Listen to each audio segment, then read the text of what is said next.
দিক নির্দেশনা দিয়েছে বাংলাদেশ, নতুন বাংলাদেশ গড়ার ক্ষেত্রে সকলকে সাথে নিয়ে আমরা এই বাংলাদেশ করব, কাউকে আমরা পিছনে ফেলে রাখবো না। দিয়েছে আজকে উনি অসুস্থ অবস্থা বিদেশে আছেন।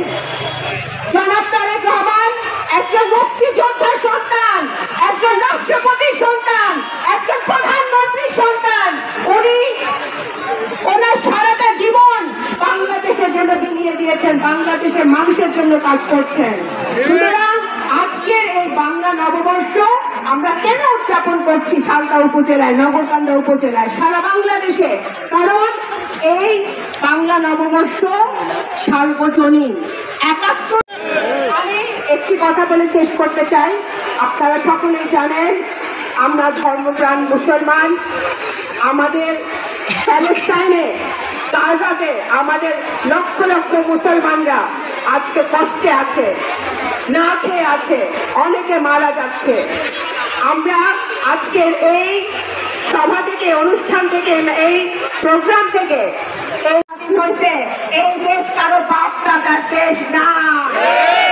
এই দেশ আমাদের সকলের, এই দেশ আমার, এই দেশ আপনার, এই দেশ আমাদের ছেলে মেয়েদের, এই দেশে আমাদের নাতিপুতিদের। সুতরাং এই দেশকে রক্ষা করার দায়িত্ব আমাদেরকে নিতে হবে।